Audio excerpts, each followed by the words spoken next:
Hi, everyone. Welcome to this episode of Claims Never Sleep. I'm your host, Meghan Henry, and today I have a super special episode planned. This is the start of a series that I'm going to be doing with the same panel of four women because we really wanted to get together and talk about, how women can help each other out in this industry rather than put each other down. And not just this industry, just overall. This is not just about claims. It's not just about being in the legal industry. We just have a tendency to not raise each other up, and we're talking about, like, let's change it, let's talk about it, and let's talk about how to be mentors and help each other out. And so we kind of had this idea to do this quarterly podcast to talk about it. So with that, I'm going to bring in my pals, Evelyn, Dawn-Ann, Claire, and Kristin, and we're going to go talk about them this episode. We're just going to introduce them so you know who it is, who you're going to be listening to in the coming weeks. And then in the later episodes, we're really going to dive into the meat of it. So with that, let's bring them in. This is the Claims Never Sleep podcast, presented by Cruiser Mitchell, with your host, Meghan Henry. Good afternoon, ladies. Welcome to this episode of Claims Never Sleep. I'm so happy to have all of you. This has been months in the making, this group coming together. I think Evelyn and I started talking about this podcast idea. What was it? In April?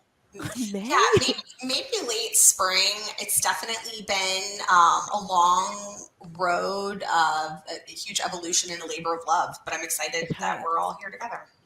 Yeah. So for the listeners, I just want you to know what we're trying to do here is we're going to almost have a quarterly podcast with this wonderful group of ladies. And I have to give Evelyn credit because this is really her brainchild idea.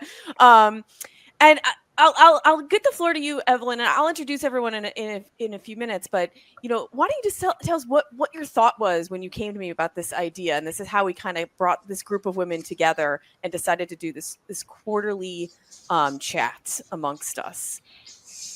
No, thank you, Meghan. I don't feel like this was just my idea. I feel like this evolved out of our conversations that we've been really having, I feel like, over a year. And so you had so graciously given me the opportunity to come on your show earlier this year. I want to say it was recorded in late spring and launched early summer. And it was such a wonderful conversation. And we touched on a number of topics, but definitely I feel like we kind of really got into the sauce, if you will, on, we'll say, women supporting women, sponsorship, mentorship, and advocacy, and what we can do as a community of ladies to build each other up. And I think it's so important. It's something that is huge, kind of like for me and my commitments, both personally and professionally. And I know that at the time you had said, maybe we'll get back together again and have an additional conversation. And it's not something I had given a lot of pre-thought to before we started kind of going down that road, but it was something that struck me that I feel like there's such power in multiple women coming together and sitting at the same table and having this discussion. And, essentially, like, we're saying, women should support women, but, it doesn't need to be like, it's not the Evelyn show at all. So, in truth, I felt like, what if we made it a panel discussion and we could touch on different related topics, and then having multiple people at the table who have, different backstories, experiences, perspectives could just make the conversation all that much more rich and meaningful, not only for ourselves, but anyone who might care to listen in. So I think that was really the driving force, at least for me, and just so blessed and lucky to know so many wonderful women in the industry. And we're joined by three others today who I hold in the highest regard. So, yes. See, that's why I put you on the spot, because I couldn't have said it better myself. And I, and today our kind of purpose is to kind of introduce you ladies to everyone out there, and we'll really get into the meat of things moving forward. And as I ask every single person who comes on this podcast, I always want to dive into your story and how you got into claims or how you got into the legal field, because everyone's story is so different, and everyone has a different path as to why we got here, and those paths make us all unique. And I also just think it's really interesting because I like to hear like how people decided, like how you got to where you are. I think it's interesting because everyone has a different road. So with that, I'm gonna start though. I'm not gonna start with you, Evelyn, because you just got a moment. I love it. And you've already been on. I'm gonna get to you less, but I'm gonna start with you, Claire. Sure. And Claire, I have to say, I'm a little bit of a fangirl of yours because I knew of you years ago because you used to have a podcast that I was like, oh, I'm like, who is this? Who's this Claire? Like, and That then other people would tell podcast me, and I celebrated hear 100 you. episodes too. So I want to give a shout out to Greg Hamlin Yes, for that one. Keeping and it going. I had Greg on my prior podcast too, and he's Yeah. delightful, and he sang your praises as well. Yeah. But tell us a little bit how you got into claims, and we'll start there because I have a lot Sure. for you. You have a Sure. lot going on. So when I was in kindergarten and we took out that paper and they're like, what do you want to be when you grow up? I was like, claims. Hello. Like, what else would I do? I'm just kidding. I love it. So in all seriousness, I wanted to be an attorney growing up, and I chose to go to the University of Iowa and be an Iowa Hawkeye. Sorry, Kristin. And when it was, you make interesting decisions and choices when you're younger, and I chose homecoming week as a priority over studying for the LSAT. So I came in with a 145 on my LSAT, and it never dawned on me until this past summer that the option to retake it was there. That was an option? I literally was meeting with a student of mine this summer, and so we were discussing her options, and she said, I've got these, I'm setting aside this time, and this time to take the LSAT, and then we'll just see which score is highest. I'm like, oh, you're going to take it more than once? And she said, yeah, you wouldn't? And I said, I literally have never thought about that until this moment right now. So choices that we make in life. But I did not do really well in the LSAT, and that was kind of where I thought I was going to head in this world. Went off, toured Europe, came back. Relationships matter. I was bartending at a teeny tiny small town bar outside of the University of Iowa. And my doubles partner from tennis, her dad came in and said, what are you doing? And I said, I don't know. If I'm the LSAT, probably not going to law school now. I don't know what I'm going to do. And he said, well, why don't you come work for me? If it goes well, we'll find a way to move forward. And I said, okay, sounds good. It was a workers' compensation defense law firm. So I started as a paralegal, and I learned a lot very quickly. They represented trucking and transportation on the insurance defense side, and also non-English speaking injured workers. So I got to work on both sides. I've lived in Mexico and Spain, and so it was a little bit easier for me to help on the injured worker side as well.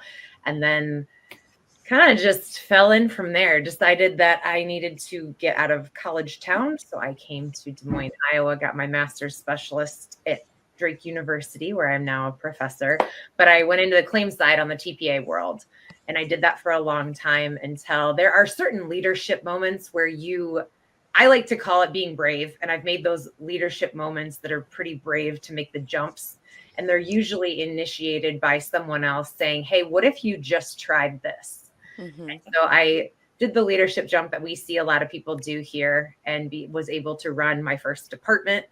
It was really fun on the Farm Bureau Mutual Company. So doing more of the mutual company coming from a TPA was a very different way of understanding claims, but also understanding ownership and who's paying for what. There was a moment where I met a group of people that were talking really heavily about psychosocial issues and doing like this psychosocial prediction back in like 2010 time period. And I was like, this is very interesting. And so I went to go work for them for a while. I made that choice to go learn everything I could possibly learn about what do we know about the neuroscience? What do we know about the biology of people? What do we know what happens to people when they get injured? And I spent a couple of years there learning from the most amazing nurses and the most amazing medical directors on what is it that actually affects people. And I wanted to learn all of that. So I started to do that while I was finishing my doctorate. And when I was coming out of that, I went back into the claims world and was like, I'm going to take everything that I just learned from these people with everything I'm learning in my doctorate. I'm going to start putting this into a claims operations unit. And WR Berkeley is very innovative, and they're always willing to take something on and try it and invest in it. And that's exactly what we did. And so there is the Bourne Workers Recovery Unit that still exists over at Continental Western. And I'm very happy. That is how Kristin and I crossed paths. But that group, once you build something and it's sustainable on your own from a leadership standpoint, then you need to let that go and move on to the next project. That is how Actually, my first husband and I were always very much about that. Like, you build it, you make it self-sustaining, you rise up those leaders that come with you, and then it's time for you to let them keep it and you move on. So I made the choice to go back over to the TPA side and create the Work Comp Center of Excellence that would mimic what we did on the insurance carrier side, but this time the funding is different. So you get a little bit more buy-in on the actual employer side when you're going through those realms. That was really fun. And then I kind of got done with claims because a friend from high school called and said, "You're good at insurance, right?" And I said, "Yeah." And he's like, "Cool. Do you want to come work with us?" And it's one of those people that when you see them calling, you answer the phone. You say, "Absolutely, I will," no matter what the question is. And so I made the choice to go become a chief risk officer of a company that was the most fun, fast-paced world that I've ever been a part of. And that lasted until a layoff. And that was a little nerve-wracking at that point, but it's okay because, you figure things out and you have friends along the way. But that was where I was kind of done relying on other people. And I really wanted to focus on my scope of control about what I wanted to do with this world. What legacy am I going to leave? And I've really liked being a part of the claims world. I think there is a really beautiful ability for us to be single-handed game changers that change the trajectory of people's lives every time we interact with them. So I had been writing for workerscompensation.com, and my media director was like, "Hey, would you ever want to come in and help us run the operations side," which is a completely different group that serves claims operations, claims professionals, employers, HR. There's just a different operating unit outside of the media company. I said, "Sure." So now I'm their chief operating officer. And during this time, I started teaching at Drake University and became full-time and birthed the Master of Science in Leadership program with Dr. Molly Shepard. And now she and I run that. And I have my hand in a few things. And I love it because I would never do it differently ever again. I like being an octopus. I like having experience. I love the visual I have of the octopus. Oh, yeah. There's always something going. So I write, I public speak. I go talk to employers on a regular basis about what they can do. What's the playbook? I build companies' playbooks for how you should have a work comp program. How do you get safety involved? How do you get buy-in? And have really worked hard on building framework for organizations that aren't self-sustaining in these programs so that we come in and help them build a framework and give them a little bit of inspiration behind it and make cool things happen. So I like being the glitter and sparkles of the insurance side for workers' compensation. And I like considering myself the coolest kid at band camp. So I couldn't imagine a more perfect person to bring glitter and sparkles into the competition. But I really want to say everything that I've done, I chose to do. So when we say, a lot of people you'll hear say, I fell into this. Oh, I actively chose this. I chose to make good things happen for people. I chose to bring this mindset every day that I was handling claims. I chose to bring this into leadership. I have met lots of resistance about, well, what's the ROI? How do you prove this? I have chose to find allies in different departments like actuary and finance that have helped support my initiatives around this. And there's nothing that makes me happier than showing the naysayers that actually doing good things and taking care of people in the correct way can yield really positive outcomes. Yeah. And I think one of the other big things with that is I love living rent free in people's minds. So when people are like, "Oh, I remember her when," I'm like, "Yeah, I remember you too." So I remember when you didn't believe in what I was talking about. So it's funny that it's now like 2024, here we are. But with the platforms that I've been given, it is my obligation, responsibility to bring people with.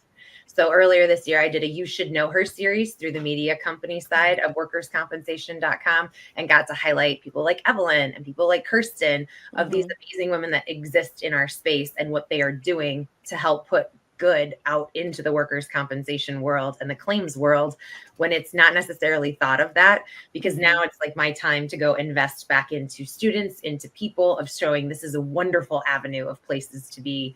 It looks adversarial, but you can be the changing factor in how that is, all through the power of choice and how you want to show up every day. Now, but do you sometimes, is it hard sometimes to always be like, you have such a positive mindset? Like, do you struggle though sometimes to keep it so positive? Because I know I would.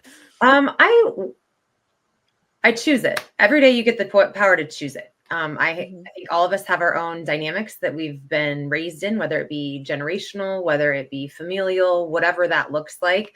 You still get the power of what goes on up here in your mind. And that power, I will never give away to anyone else. I will never, nope, I choose. I get to choose to wake up and take a deep breath in the morning and be like, I am so grateful I'm alive today. And then I get to choose what that next thought is. And this whole like locus of control and whatnot, I just really like being the protagonist of my own story. And I've done a lot of work on this, and the whole neuroscience between how our neural pathways are wired, how we can rewire our neuroplasticity if we just choose. It's been fascinating, and it's where a lot of my research is now in the Kelly Insurance Institute with this wonderful neuroscientist named Eric Eames. He and I are doing the neuroscience research behind what goes on in people's heads when you've had a claim. How do you heal throughout that recovery process? And we aren't looking at it specific to work comp, but just kind of like the claims management overall.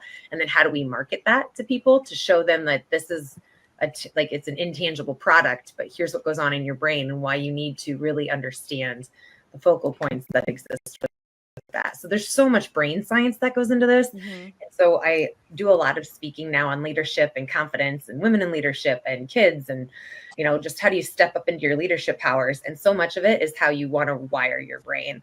And I will be unbelievably honest, not every day is easy, but if this place isn't great, what am I going to give out like energetically and whatnot? So I have gotten good at the resilience side, where I don't believe resilience is how much you can endure. I look at resilience from what am I doing to fuel myself first. So I don't think of it as selfish. I just am very intentional with my time, very intentional. So that ends up being, I think, a bigger power of like choice. So if there is something that I get asked to do that I'm not uber passionate about, I won't do it. Or I'll make a recommendation to somebody else and give them the opportunity. Because if I can't show up in my biggest, beautiful, most authentic self, I'm not interested. Yeah.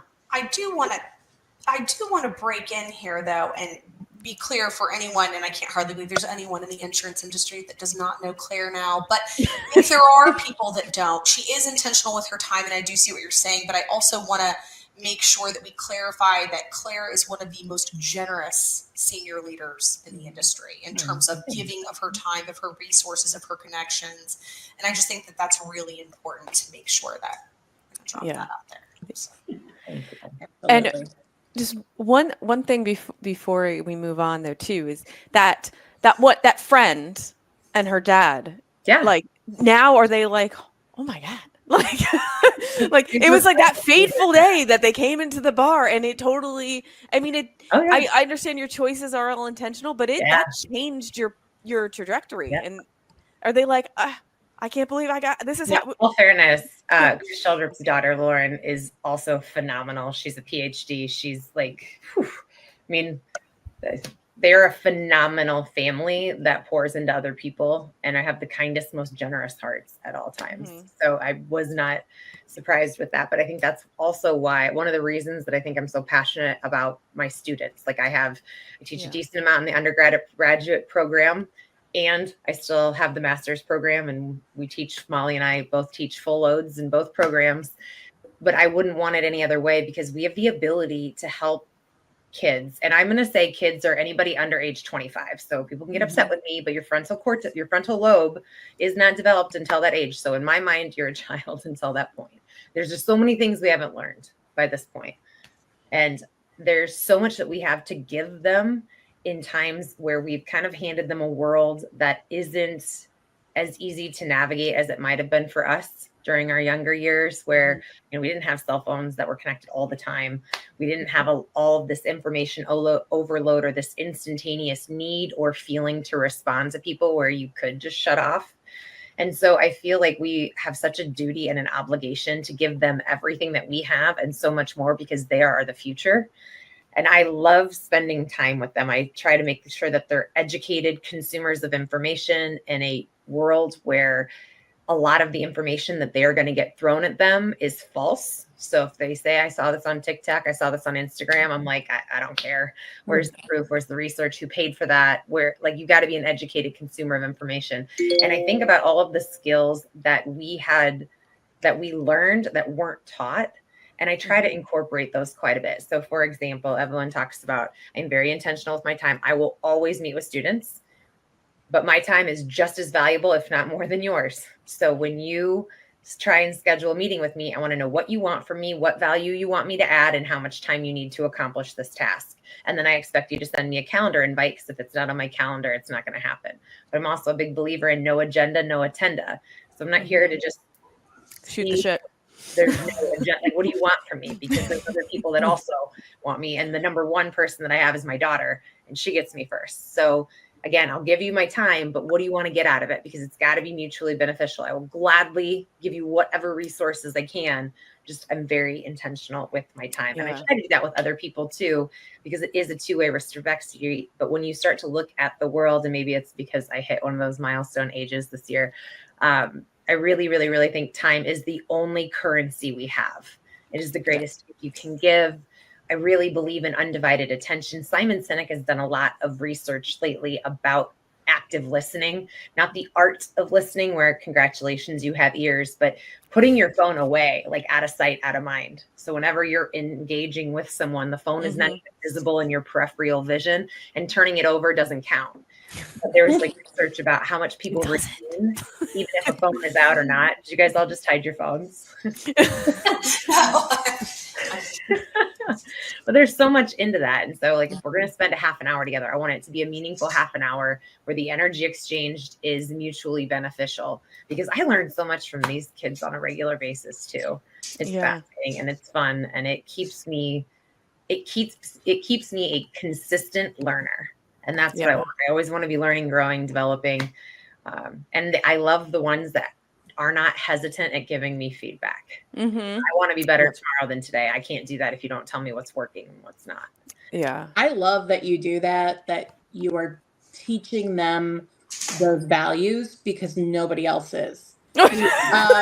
These truth are to you power as an employer right now, or are you they don't know how to communicate. It's just, no, they don't. They don't know how to communicate, and that doesn't help me in hiring attorneys, because I'm even seeing it there. My husband works in labor. He's a glazer. He complains about the same things that I complain about with law school graduate attorneys. It's all across the board, and it's a lost art of communication, and it's not. But it's not even just communication, right? It's just how to handle everyday situations. You look at the schools right now, aside from the communication, there are so many outside influences that the teachers don't feel empowered to actually do anything about it. And this is starting in the elementary, middle school. And then you get to college, because there was this big push. Everyone's got to have a degree. You can't even be considered for a job unless you've got a degree. So we push all this, but then nobody's got any common sense. They can read a book. So what does that mean? And I think one of the biggest things that I want any student that crosses my path, I want them to leave being brave enough to try. I think a lot of us get scared where we're worried about, okay, if I fail, okay, whatever. Failure you can learn from, call it a gift. But what if you just tried? What if you just tried to go after? Like, what if I would have tried to take the LSAT again? What if I would have tried to leave Iowa and go to a school that wasn't the University of Iowa? Not that I did not have a wonderful time, great education, but I didn't push myself to try. And so I think this next ideation of my life, since I hit the big 4-0 this year, is to, what if I'm just brave enough to try and bold enough to make sure that I have a voice for those who don't? Yeah. For those for anybody that's listening that did not see this week, the Taliban has now silenced women. There's a really big power in the fact that we get to sit here as a group of women right now and have a voice. And while I think that should be an innate right, period, it isn't for all women across the globe. And that bothers me. It bothers me to my core. So I really want to do what I can to amplify voices wherever. I have a bracelet that I wear that says, "You should know her." That was what the series was, where I was highlighting the other women. I'm going to do a follow-up series on that. I've got a voice, and I want to use it to help elevate all of the amazing women that exist in our space. And I'm not saying there's not amazing men, because I'm very grateful for them. And there were a lot of men that helped get me here. But my dad was one of the main people that reminded me that any room I walked in, I damn right deserve to be there. And I want other people to have that confidence. And if they don't see it within themselves, I feel like it's my obligation to remind them that it's still there. We just got to figure out how to get it out. Well, I love that. And I love that message. Keep it up. So Kirsten, let's go over to you. So you're a lawyer by trade. So what was your path into law? Because I get more lawyers on the show that will say they intended to be a lawyer. I have yet to get a claims person to say they intended to be working claims. It has not happened yet.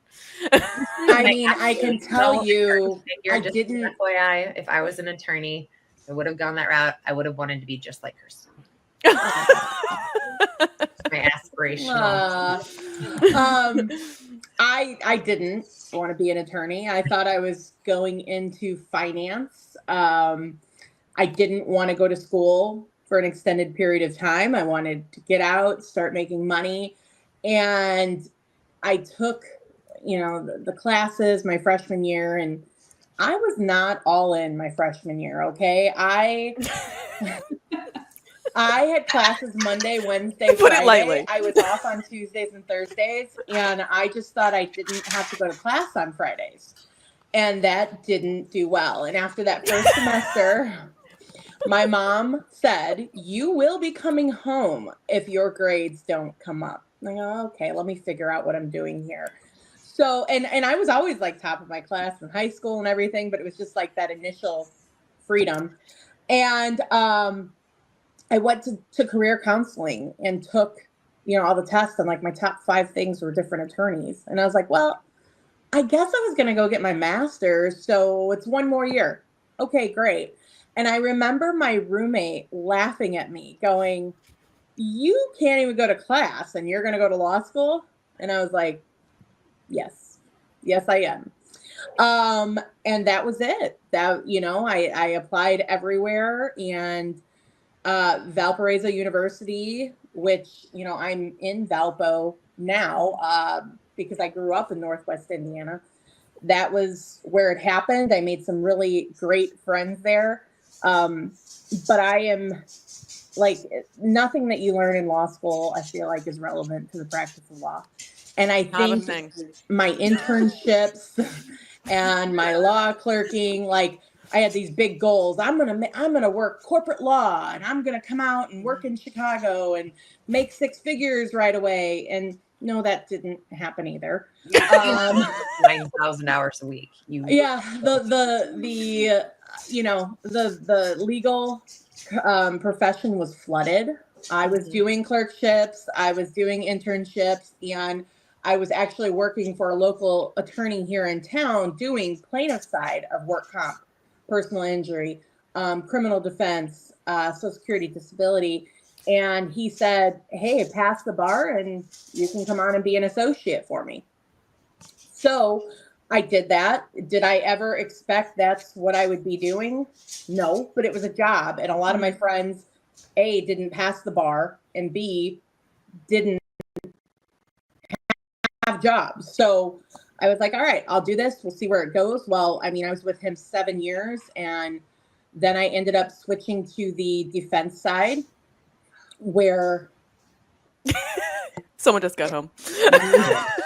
You want to say a quick hello? Okay. I don't know where it is. Can I ask a question here? When we okay, so I know what the LSAT is like from a testing standpoint. What's the bar like in contrast from, like, is it terrible a standardized test, or is it an essay, or you have to know shit to take the bar? Like the LSAT, you just have to know how to take a test. Well, I obviously didn't do that. Or you have to learn how to take that test. Because the first time I took the LSAT, I did shitty too. And then I took a class. I'm like, oh, this is how you take it. Like, I had no idea. Because it turns out that if you even could be a very educated college graduate and sit for the LSAT, and if you've never studied, the way the question reads on the page is apparently not the way the LSAT board intended for it to be answered. And you do kind of have to either read a book or take a class on certain things to kind of start figuring out, oh, okay. And it doesn't always make a lot of sense until you're trained to think like that, potentially, just for the purposes of the test. I don't know. That's like my... And it's the timing too. I truly feel anybody could take an LSAT and a bar exam, and if you can really sit there and read it and analyze it, great. But you are under strict time constraints. So when I was studying for it, I was taking time tests.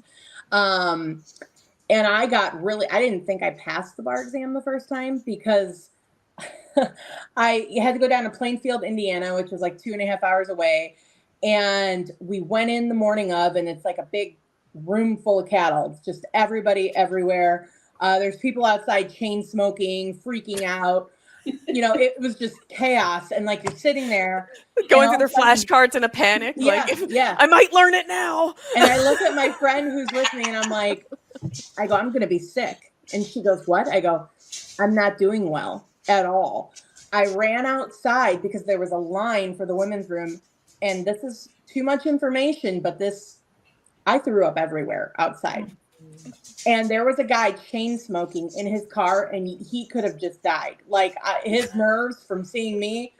I don't know to this day if it was nerves or the flu, but you literally had to raise your hand every time you needed to leave the room so they could come and put your exam together. And it's time constrained. And I was sick every half an hour on the hour.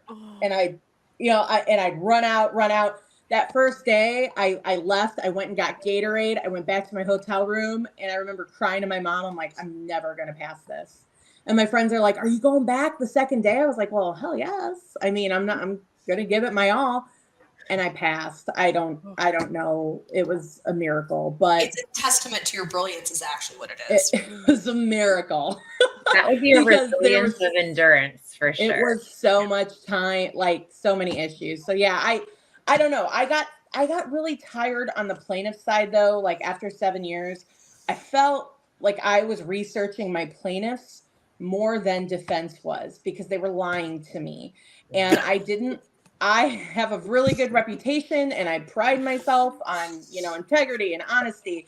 And I didn't like being blindsided at a hearing with, bad surveillance, whatever. I'm like, oh. So I switched to defense and I had never, ever done it. I didn't know. I think the first 3 months I was like, I made a horrible mistake. Billing is awful. I'm never going to have a life. I can't do this, and then they were like, oh, what are you going to do to go out and get business once you get your, I was like, business? You want me to like get insurance companies? Like what? How do I do this? And one of You're my like asking way too much. Yeah, I was like, oh my God, I have to bill every 0.1. Are you kidding me? But I knew how to hustle from being a plaintiff's attorney. And I remember my one partner, Stores Downing, was like, okay, we're going to sit down and we're going to talk about every business connection you have. And we can try to see where it can go from there. And it did. My uncle was a high up foreman for K2 Industrial. And he said, and it was a business that my family through generations had worked for. And he said, you know what? I'm going to set you up with my HR lady. Come meet with her. See if you can do something for us. I met her and she said, I love you. I'm telling Amerisher to put you on as panel counsel. Okay, great. Wow. Okay. And I remember my partners had told me, don't bother. We've been trying to get in there forever and it's just impossible. I'm like, they're like, why don't you start somewhere smaller? I was like, no, that's not my style. I'll give it hell.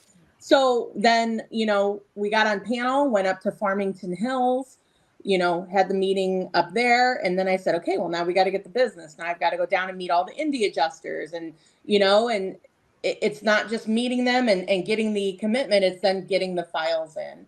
Mm-hmm. And it kind of all just spurred and rolled from there. That was 2014. I joined the firm the end of the year. 2017, I was named income member partner, and I was pregnant with my little guy who took 4 rounds of IVF. Mm-hmm. It was all happening. We were building our house, like everything was happening. Made partner, had Jack a month early, and then in 2018, 19, I thought that the firm, I don't know. I thought I would go work with a friend of mine from law school. He was preaching this great culture.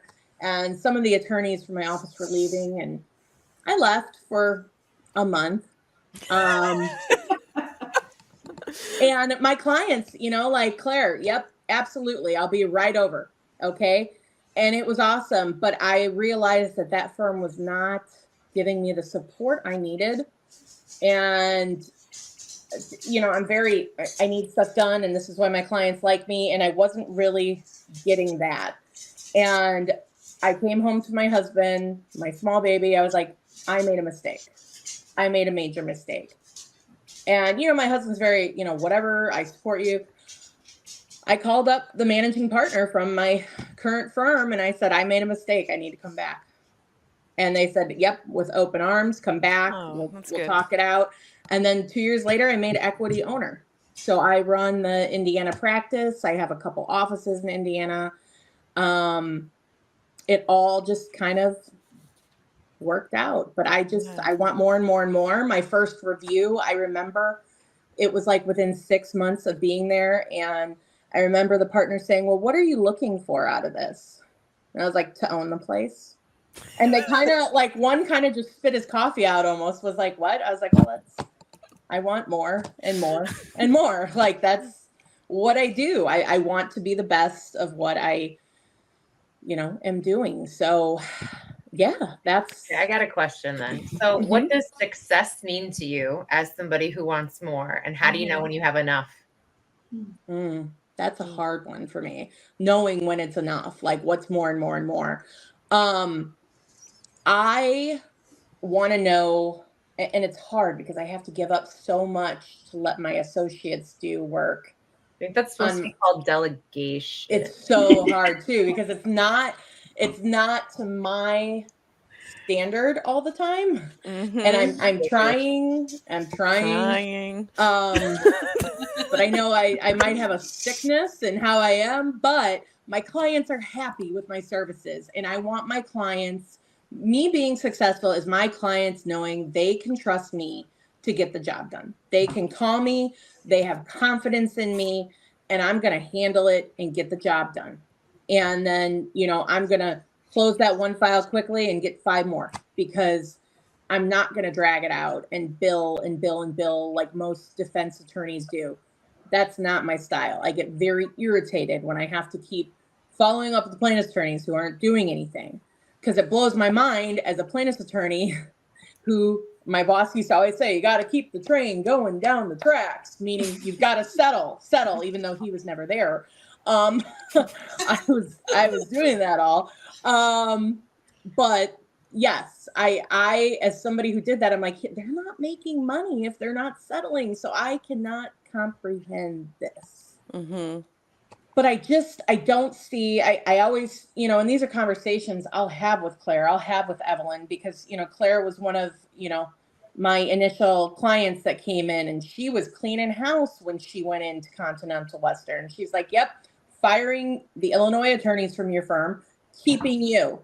And I was like, okay, all right, here we go. She had just had Jack, by the way. Yes. And it was like, Claire, want to be best friends? Absolutely, yeah. I do. Because this was how psychotic I was. I had just made partner and everything, but I wanted to let all my clients know I had a plan in place when I was going out on leave. I was only taking 6 weeks, and it was nothing that my firm mandated of me. It was, oh my God, I worked so hard to get everybody. I don't want to, like, what if they don't handle it to my state? I was freaking out about it. So I actually talked to Claire. I was calling all my clients. I had plans in place, who was handling what.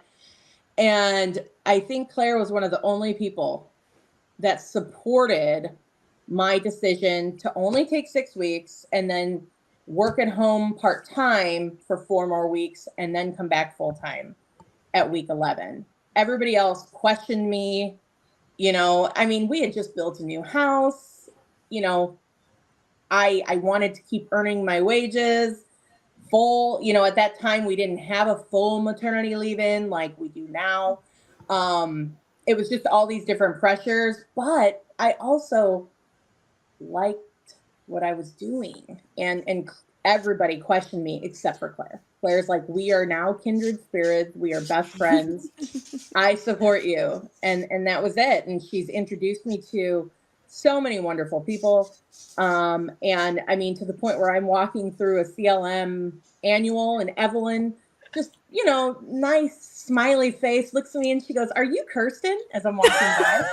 I said, yes. And she goes, Claire told me to find you. And I was like, enough said, we're best friends. That's it. And then it's like the CLM gods aligned and put us in our LMI group together, where we kind of trauma bonded. We were in a room working on this major case study until midnight for 2 nights in a row, and presented for our LMI, certification. It was amazing. But yes, it's been a wild ride, but as it turns out, I suspect that we all got way more into the weeds than even your Beamer ever.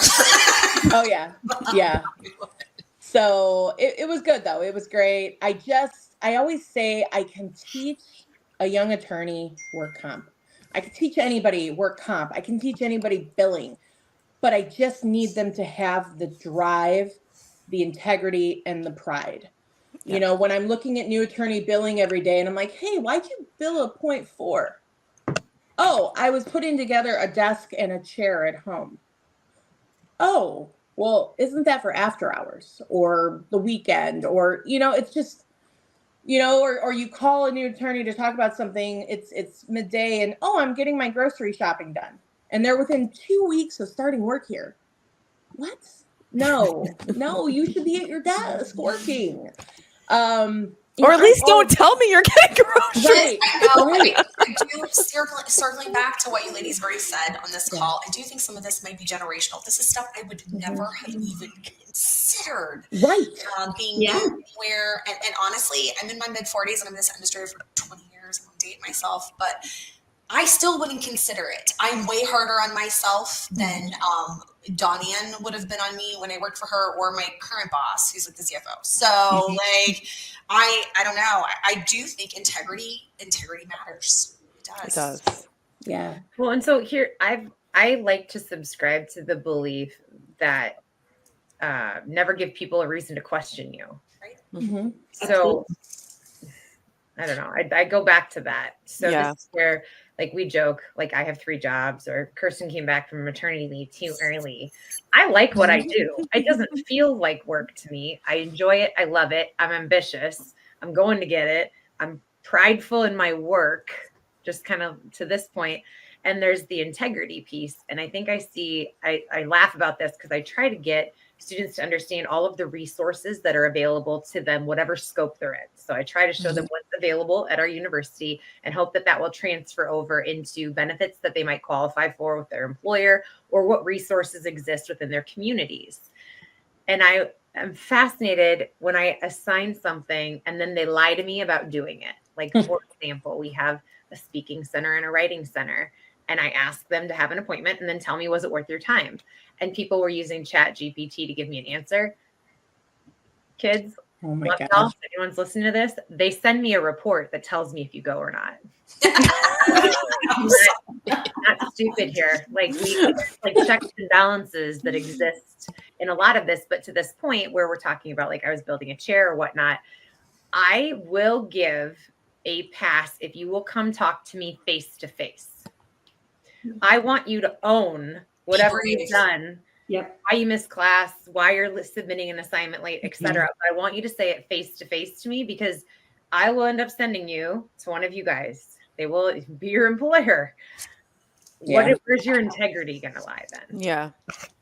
Well, I think that there's the piece that we're talking about a little bit, integrity. But when I was thinking about this and, thinking about like the generational piece and that, like, making sure you're doing the right things, I also had kind of considered that I feel like when people talk to women, it's just like how, people gave Kristin a hard time about, authoring her own journey, about what were her goals, what was her plan to reach those goals, and choosing her own choices, being intentional about how she chose to author her own life. And some of the things also that Claire mentioned. And I feel like some people may tell themselves, and it's not just the industry, it's in this world, okay, that when they question women about these things, it's because they're really trying to help us. They want to support us. They want to, oh, why would you do that? Don't you want more time? Don't you need more rest? But really, does anyone ask men this stuff after their babies are born? Why aren't you taking paternity leave if your company offers? Let's be realistic, they aren't asking that. And I'm not. we're not here to stir necessarily. And I'm not trying to be, I'm not trying to stir the pot. But what I am trying to say is that men and women, guess what? We're all just humans. And people should think about this, because if you would not question a gentleman at your company for not taking paternity leave, then also similarly, we should not question women for where and when and how and why they choose to work in the way that they do. We are not less ambitious, we are not less intelligent, and we are not less committed to our chosen career paths. And I think that that's something that, PSA for me to the industry. If you are not already on board, get on board. This train has already left the station. Yes.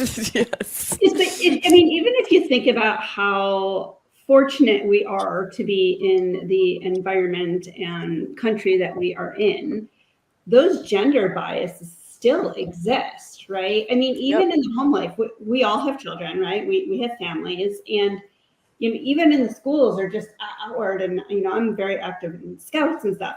It's always gravitates to the women, right? And the children. I'll be honest on this one. I think I have some responsibility in this, because if you're going to do it wrong, I'm just going to do it. I'm going to do it. Well, I think that's strong women have that sense. Like, I'm just going to do it. Yeah. I don't leave a lot up to Sade's dad, because he's not going to do it right, and I'm going to end up redoing it anyway. So, I think that they intentionally do it wrong. At least in my experience. Maybe let's be fair. I'm sure there are some men that don't, but there are a strong group of them that, to get out of it, they will do it wrong. I also buy my baked goods like bad moms. Well, you're not even allowed to bake your own baked goods anymore. Like, you can't even make it. It has to have a label on it. That counts as delegation, though, right? Yeah. There you go. See? Yeah. Perfect. Well, actually, so Dawn, let's move over to you though too. So what was your path into claims? Oh gosh. Well, everyone, first I will say I love listening to everyone's path, because nobody truly has it, firmly planted out. And I feel like I'm a little bit of a newcomer to this group, right? So many of you ladies have known each other, and Evelyn is like, come on. She shared over the summer. She's sending me these text messages, Dawn-Ann, I got something going on, and you're going to be in it. Like, what? I did just put her name on something last night for the CLM. Evelyn's very convincing. She texts me. It's like 11:15 at night. She's like, "Hey, you awake?" You're so late. I'm like, and do you like pause and be like, watching The Diplomat? Leave me alone. Yeah. I did not send you any messages during The Diplomat. Well, yeah. Do you wait and be like, well, if I respond, I know. It's like she could just be chatting about nothing, or she's gonna get me to do something. Right. It's you just never know. Evelyn's got quite the list of ideas, and so I'm like, I love it. Yeah, actually, I had just finished building the dishwasher end panel to install in the kitchen. I'm like, yeah, and then like, you love this. So I have one parent in my scout troop that loves to talk. Like, there's a quick chat is an hour, right? And so the phone's going ding, ding, ding. And my son's like, hey, Mom, is that your work phone again? I know, he knows it's me. He's like, that's Miss Evelyn.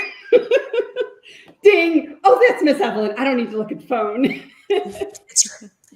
I tend to message in like single sentences and break it out instead of doing like a... Oh, me too. I think I drive people crazy, but that's how I communicate too. It's like text. Because I don't like doing too long.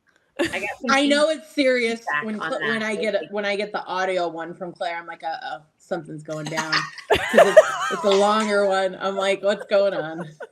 Well, that's the only time I send the long text is if I'm driving and I just do the voice to text. But then I don't prove I'm driving, so I'm not reading it afterwards. I just send it and then I read it later. I'm like, oh, I don't even because I'm like, I don't know how I speak, but apparently I don't speak Siri because it spells things totally wrong, and people can be thinking I'm driving to the moon. You need to move into voice memos, and you can come join my travel podcast. When I leave them for Kirsten, it's usually because I'm going through a heavily trafficked area, and I live in Iowa. I purposely choose to live in Iowa to not have traffic. Now, if I lived in Atlanta, Chicago, sure, I get it. When I have traffic in Iowa, there's nothing that infuriates me more. My sister's in Iowa. I like to critique the other drivers. And now, stereotypically, because I've been showing The Office this week in class, there is Diversity Day where they talk about they were being stereotypical about drivers. And Dwight says, "Am I a woman?"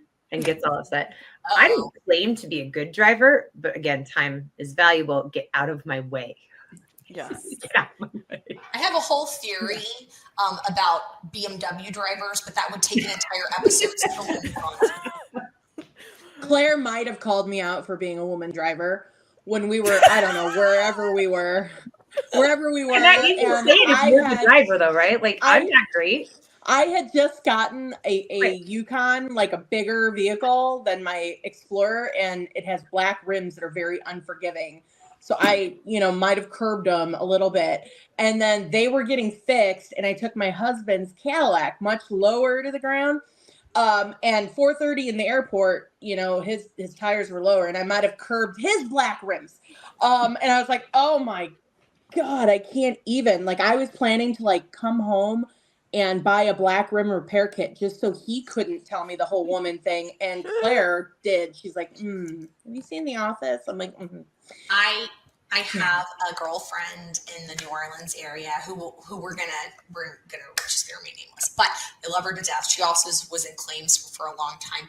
Speaking of lady driving, she once parked her Cadillac in a grocery cart receptacle at Ralph's, and then she gets out and she can't find her car. It's because it wasn't in the parking space. It was in the grocery carts that were terrible. That might be my new favorite one. Yeah. Well, I mean, there's a reason that the stereotypes exist. I don't think I realized how bad I've gotten, except that my daughter is now driving, and she likes to critique, and I don't disagree. I just don't care. Just get out of my way. Like, I understand risk management. I've come from this. Get out of my way, and we don't have problems. So whenever my husband wants to throw up the woman thing, now he did curb mine too. So it was like a mutual. It happened. I hope your insurer's listening to this. Yeah, right. And I tell him, I always point out, I was like, but who has more tickets and who has more accidents? And he's like, don't tell me the tickets. You're an attorney, so they don't give them to you because you get rid of them. I was like, yeah, maybe. And anyway, Dawn-Ann, we've sidetracked. Yeah, sorry, I don't even know what happened there, Dawn. I don't know. We don't know how Dawn-Ann got the claims. We just we know about. We know you're a crappy driver. The claims wrong. I was born with a claim in my hand. No, it was the stork that did it. That's right. It was the stork, right? Oh gosh. So claims. Well, I grew up saying I was going to be a neurosurgeon because I wanted to play with people's brains. That was the thing. I made coupons for my grandmother when I was in first grade, one free doctor's visit. I would cash in on that now. Yeah, right. And when I guess when she had passed away, my aunt found a shoebox and she kept said coupons. So I couldn't deny that I made them. But I actually went to college and totally intending to go to med school. I mean, that was my thing. And I got into, we had a private school here in the area where I grew up, and it was a pre-med program and all things were great. Yeah, I moved out on my own. We're going to do this. And then I just started feeling really crappy. And it turned out, I was in and out of the hospital a lot. Nobody really could figure it out. It turned out I had Crohn's disease. So the first of many, I'm an autoimmune nightmare. We have fun with that. And so, a lot of challenges with that. Certainly derailed what my plans were that I had been planning for my whole life, right? And I was very stubborn. So that didn't help my cause at all. Like growing up, you kind of learn as you get into leadership too, that you can still be stubborn, but there's a way to approach it and communicate it, and there's a way not to approach it and communicate it, right? And so you have to learn to speak with a little finesse over the years. But at that time, I hadn't known that, and I was hell-bent this is what I was going to do, and it just wasn't going to happen. So I actually got to the point where I had to take a hiatus from school. And that was really hard because I love learning. And I think that's why I love claims, because you can do claims for 20 years and you'll get something coming across your desk and it's like, how have I never had this before? Like, what is this, right? Mm-hmm. And so, I like to say if I could be a professional student and get the salary that I do, I absolutely would do that. Yeah. Most of my friends don't get it. They want to stay as far away from school as possible, right? And anything like that. But no, so I took a hiatus from school. I was on my own, trying to work part-time, dabble in a little bit of school, and I ended up working for a local HMO. So my background in claims really is all things accident and health. Mm-hmm. All the commercial insurances, government programs is really where I started, and got into self-funded, and just a lot of intentional, kind of Claire, to your point, intentional sidetracks, because I get bored easy. I always want to do similar to you, Kristin. Like, whatever I do, I want to be able to do it well. I dive right in, head first, and, just make sure that you're going to swim, because we're not going to sink. And, I have that just drive to learn more and do well at what I do, not just half-ass it, right?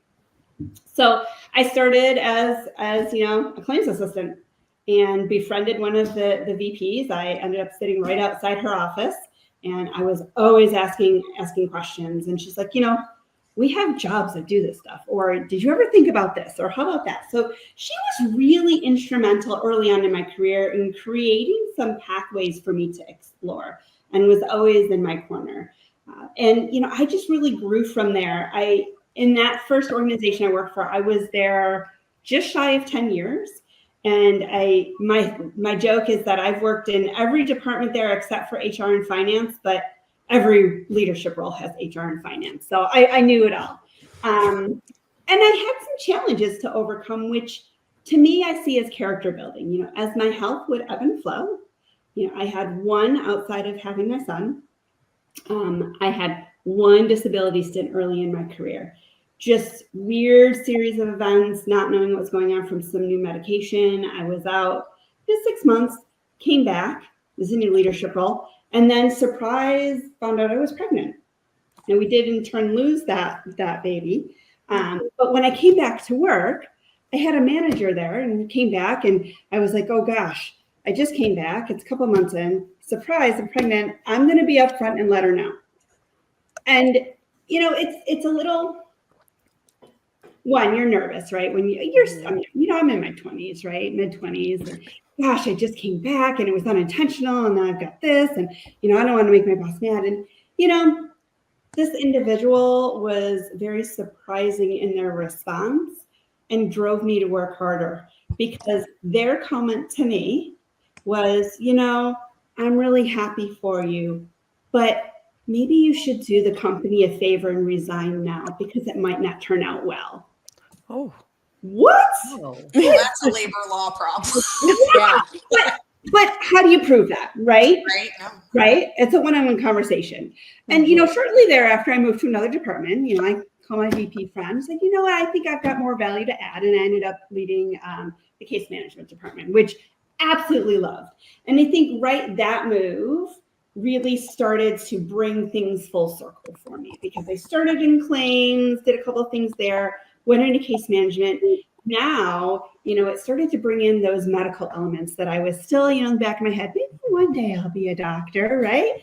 And tying that together. And it really just started to fill out the circle, I'll say, right? Mm-hmm. So you got claims, and it's real interesting to look into. And now you've got the case management piece. And being in the A&H space, it's thinking about things differently, because the folks that are in the midst of all of these health challenges, to them, this is life or death. This is their livelihood. This is the time that you can't get back with your family, and what that quality is behind the time. And that really is what resonated with me and drove a lot of my passion and everything that I've gone from there. I've moved on to other, I worked for the Blues conglomerate for some time. I've, worked for other big bucas. And all of those pieces, whether I was, in the CRO capacity, whether we were doing training, bringing all of that together and looking at those risks and being able to look holistically at what's behind a claim and the person in there was huge. It was huge. And within that too was, having the opportunity to be in a leadership capacity and helping, your team understand that, and just having, when somebody gets it, those aha moments, and seeing the look in their face, and then seeing how they react to handling different cases, and working, your TPA, working maybe directly with that member, that patient, if it's a self-funded, working with that employer group to find solutions to help holistically, especially a lot of the small employer groups that really look at each other like a family. It's just so instrumental. And to me, that's what makes the difference as well. In my career too, I've had a couple of, other challenges too. My health has always been something that comes and goes. I don't look sick, right? And on healthy days, I'm out doing Dopey Challenge. On bad days, I have trouble walking, right?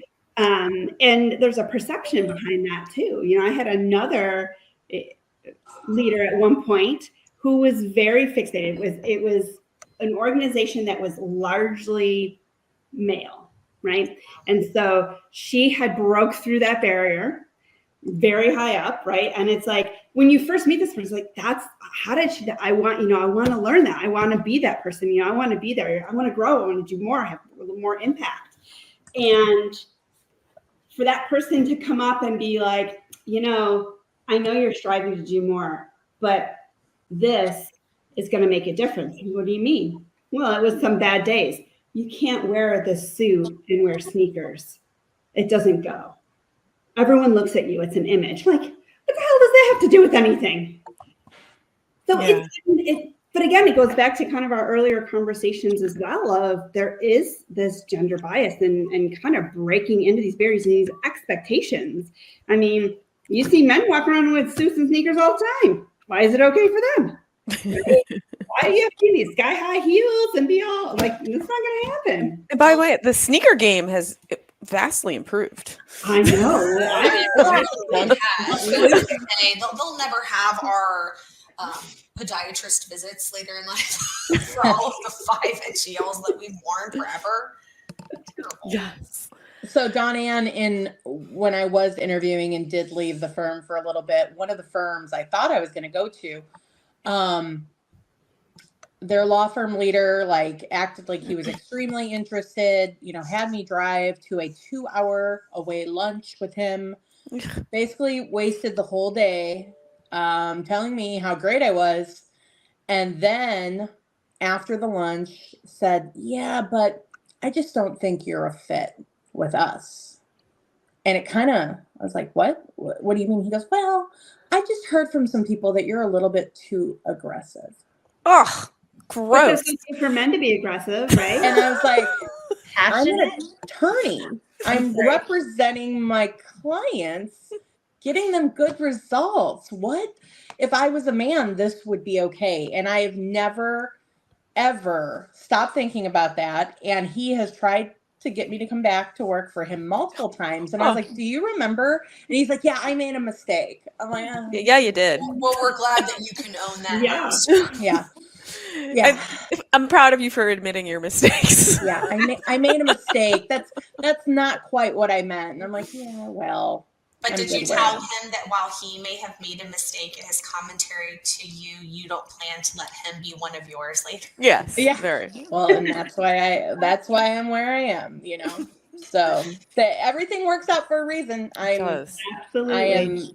I am happy that didn't work out. So yes. One of the things that that I'm really involved in now as well is scouting. So now it's Scouting America, formerly Boy Scouts of America, right? And so I was a Girl Scout and my Gold Award and all of that stuff. And my son got involved in scouting. And when he crossed over into the troop, very active when he was a cub, and he crossed over the troop and he was kind of like, Mom, I want you there, but I don't want you there. Well, what exactly does that mean, Atlee? It's like, well, I want to know that you're there if I need you, but I really don't want to see you. right? Because I don't want you to know, what it really, I don't want you to know. Is this like a secret girlfriend, but like a secret mom? Like, yeah, I guess something like that. Secret. It's RC. Okay.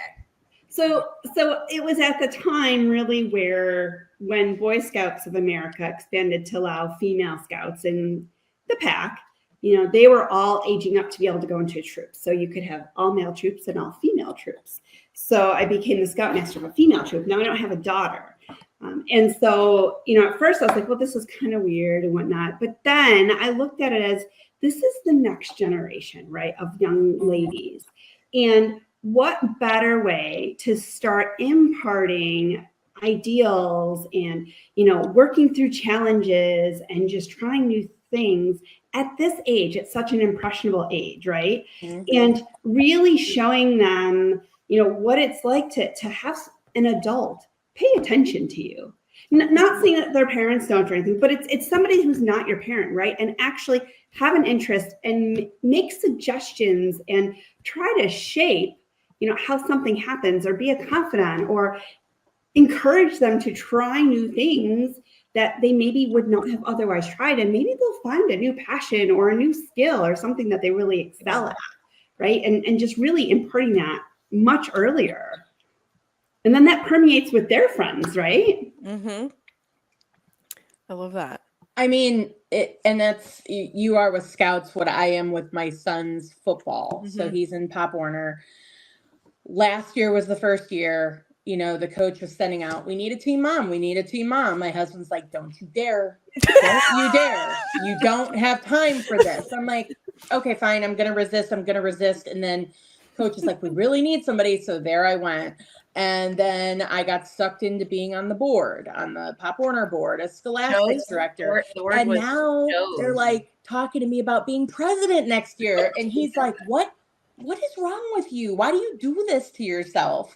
But I love these kids and these boys. And, I'm sitting out at practice most days. I'll bring a TV tray out, my laptop, and I'm working. And it's so cute because they're, they were 7U, so 6 and 7-year-olds. And they come over to me and they love me. And they're like, hey, Coach Mom, what are you doing? I was like, I'm working. What do you mean you're working? And I was like, I'm working, guys, like a work, like, and they go, you mean you have a job other than being our team mom? Well, newsflash, team mom doesn't pay. Yes. Right. And I go, yeah. I go, yeah, guys. They go, well, what do you do? I go, I'm an attorney. They're like, what? Like my little mind's just blown. And they're like, who do you work for? I said, I own the place. And they go, oh my gosh, that's so cool. Can we come to court with you? I'm like, yeah. So you should. I'm shaping the little boys to understand and know too.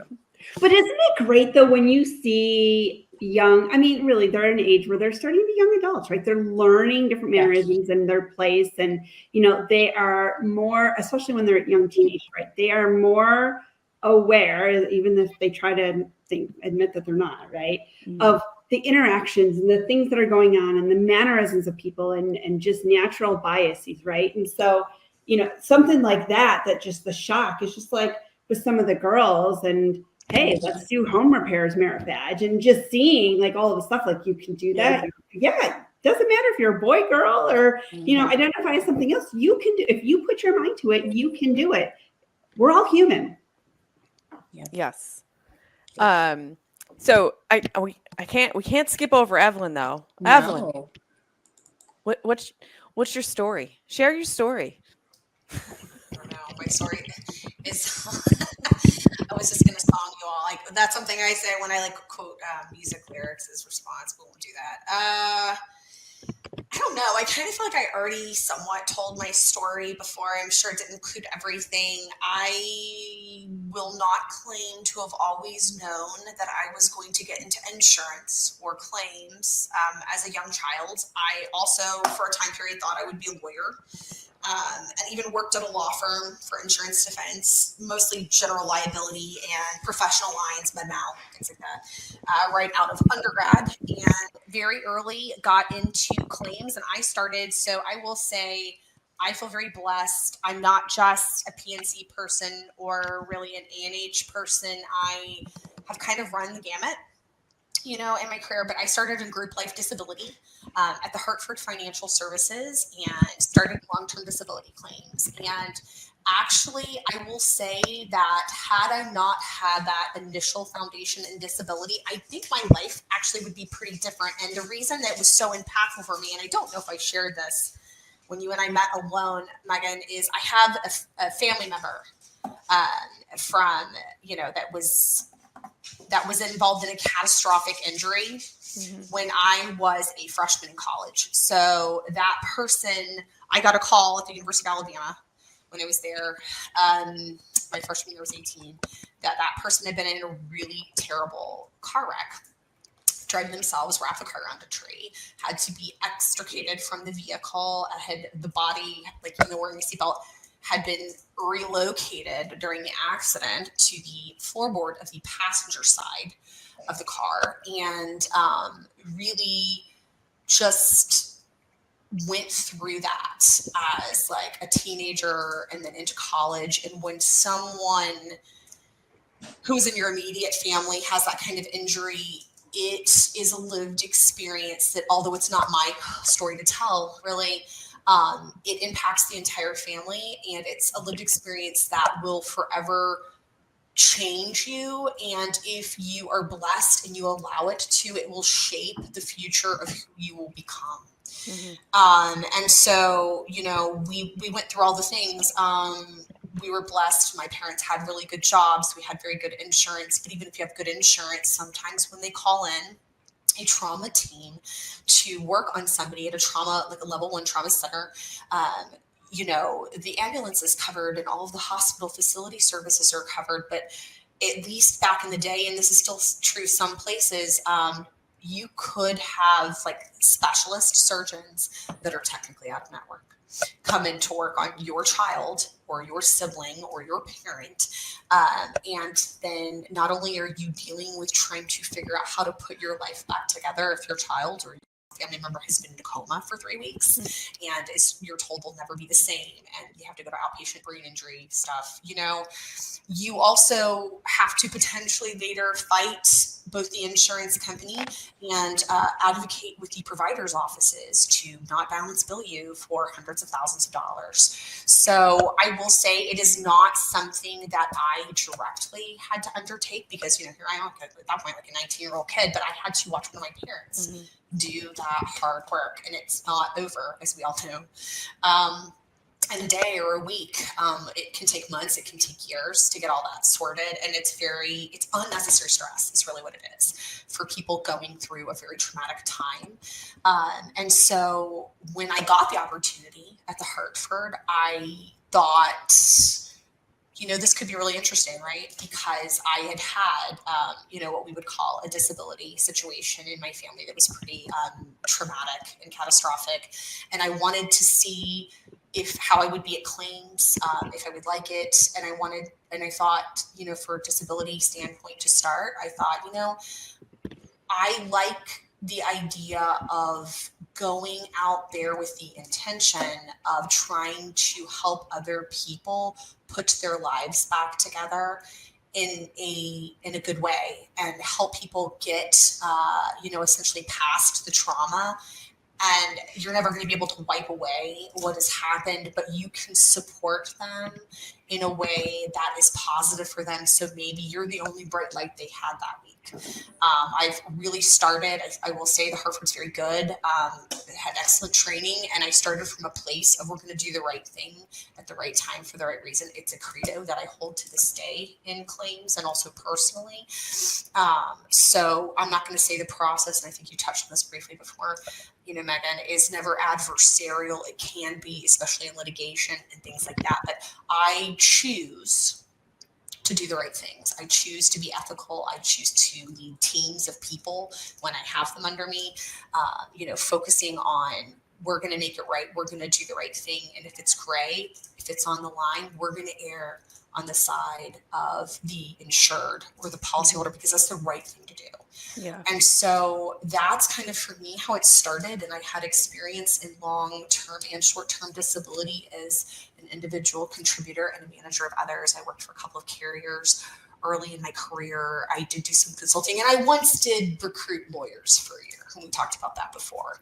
And then decided, selling people is way harder, than selling like Xerox machines or something. So that's a topic for a different, time. But I've also been in in-house risk at a construction conglomerate, doing like subcontractor insurance compliance on the front end to try to avoid these very terrible claims, comp, GL, professional lines on the back end. And then I've also worked in the A&H space as well as property casualty for carriers and third-party administrators. And I will say that while I can't say that I always found every single additional opportunity or pivot that I made in my career to get where I am today, I think sometimes, you've got to be lucky and good, right? So you have to be good at what you do. You have to go ahead and you have to accept and rise to challenges. But I do believe you sometimes get opportunities because of timing and who you know and where you are. And I will give all thanks for that. And I'll just say that I have found the insurance space to be such an amazing community of what I'm going to say are, and I know this isn't probably like always, especially for a carrier side or something like that. It's not always, or defense side, it's not always our earned reputation in the industry, but it should be, because I have met way more amazing humans in the insurance community than, one, we get credit for, or two, I think even people understand. Most people are in it to do good things and to, promote doing the right thing. And so I feel I'm really filled with gratitude. I think that also something we discussed before is that I love where I am in insurance, and I'm not going to say I'm always going to do exactly this, because you don't know like how your position will evolve over the years or what additional amazing things will happen. But I want young people, because listen, as we always talk about from a recruitment standpoint, as we get older, we need to prepare, as Claire said, the future of the world of work and the community and our industry to come in and learn from senior people and learn from each other, and we can learn from them and build that. We need to do that, but we first have to get them to choose insurance on purpose. And so that is a huge mantra of mine and a mission that I'm on. And also I would say concurrently, I am very dedicated to the ladies movement, if you will, generally speaking, but in an insurance and legal and risk specifically. And that's part of, I think, why you and I came to this, space of wanting to create kind of this panel discussion. And I have been, I keep saying blessed, but, grateful, because I have been so lucky to get to know every single lady very well on this panel. And, Claire and I met actually online in Alliance of Women of Workers' Compensation kind of webinars that where Claire was leading, because she's been in it forever and she's senior, and it was kind of like essentially guiding like these chats or whatever, and they were small groups, and it was COVID, so we're all together, though virtually, and so that's when she and I think first kind of interacted. And then, as Kristin said, we actually officially met this year, but I feel like we get on like a house on fire, and we had our common interaction of who I always say is one of the best humans, who is Claire. And I have found that, as it turns out, Claire, I think, is kind and wonderful and generous to everybody, but her core group, if she ever says, go talk to this person, guaranteed they are also a great human. So I was like, oh, Kristin, I love you. And then, like, to be honest with you, LMI was amazing. And actually, I had interviewed, 3.5 years ago with Dawn-Ann for something, and just timing, I think, and it hadn't worked out for timing. And she called me, we messaged each other around Mother's Day, maybe 2.5 years ago. And she's just like, do you like where you are right now? And I'm like, I do. And, but I wasn't really thinking, because I've been here 5 months. Was I really that nice about it? She was, so kind as to think of me for an amazing opportunity that has turned into really, I feel like, so much more than I thought that it would.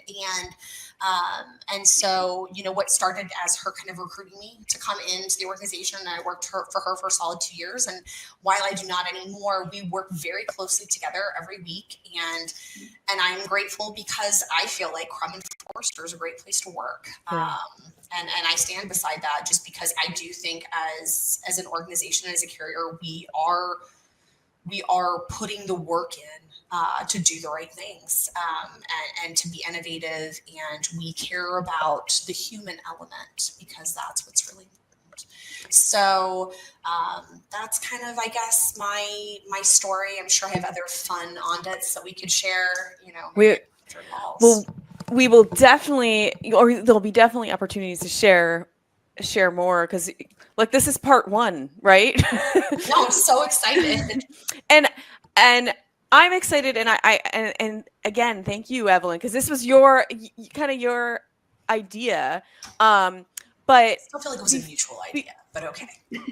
Well, before we close up, I just want to go around though, and I'll start with you, Evelyn. Like, briefly, what do you hope our listeners get out of this series? That is such a great question. And I feel like there's so many things, actually. I feel like I hope that they take out of this series. I guess I hope that, we're going to hit some of all of our goals. So for me personally, I hope that young people out there who are trying to make major life decisions, because college, right, is so early and young. You are such a young person and you are still a child, I think, as really Claire mentioned. And I want people, though, to learn more about the industry and about what we do a little bit, and to choose insurance on purpose. So that's one.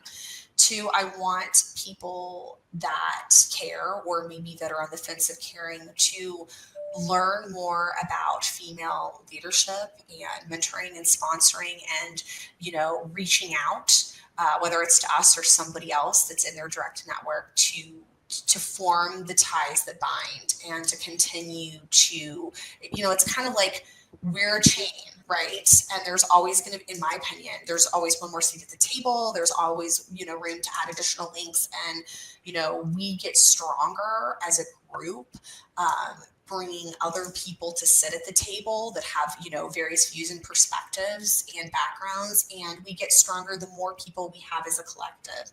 So there's that. And I think, more than anything, I think that this is potentially, and maybe I'm being too hopeful, but I don't think I am, because I know all of you fairly well. I think this is an opportunity for us as only, 5 women to make a difference, even if it's a small difference potentially in the lives of other humans. And so that's why I'm here. I am here to put something good out into the world because other people have done that for me, and I want to pay it back and I want to pay it forward. Love that. How about you, Claire? I would say I want this to be inspiring for people to be their bravest version of themselves. Like, we've already done a lot. I think we were talking about, 20 some years of doing some of this stuff. I hope people can take something away from it and do it differently, do it better, do it bolder, do it unapologetically. Like, if you choose to, if you are a female listening to this podcast and you choose to go have a child and you want to take 2 weeks or 10 weeks, congratulations, do it. Do whatever you want. And I hope that we also are good at empowering each other as much as we have, when we look at the gender bias that exists, women are the worst towards each other. We are. And when you start to look at the data and the statistics and the objective findings that support that, it's really disheartening. So I think we really showcase, like, hey, this is how you elevate one another. And that has been one of my newer goals of the past probably 3 or 4 years, where it's like, okay, how do we help teach other women how to help, inspire, encourage? Because if you look at the media or movies or, any type of streaming of anything, they pit women against each other. And that's not, like, I mean, look around this room. Yeah. That's not what we're doing. I want you to win. Absolutely. How about you, Kirsten? I want women and people, I mean, men, everybody, to realize that bringing in a strong person to your company is not a threat. Okay. Yes. It helps. Okay. And I know a lot of people feel threatened by others, and it's like, no, I want strong people to make my team stronger. I want nothing more than to be able to turn some of my longtime clients over and say, here, let me have this attorney help you too, and help them start developing business. One of my new associates landed a pretty big client, and I was so proud of her for it. It's not threatening. Like, I want people to have this confidence to help each other, to share the information, and to not be afraid to hear no. I so many times these young attorneys are out there trying to do business development are like, but what if they say no? And I go, what if they say no? Okay, calendar a follow-up and reach out again in like couple months, because you know what, one day their situation is going to change, and you're showing that you're consistent, you're still thinking of them, and you'll do a great job. So the worst they can say is no. And I like what we have going, the support, and I want to know they can reach out to us, but you need to build your tribe or your Sparkle Squad, as Dr. Claire has. Love it. I have my Sparkle Squad bracelet from her. So, it's you need your tribe. You need people. Okay. Don't take it all on yourself. You need people. Yeah. Love that. Be a resource, not a transaction. Yes. Yes. How about you, Dawn-Ann?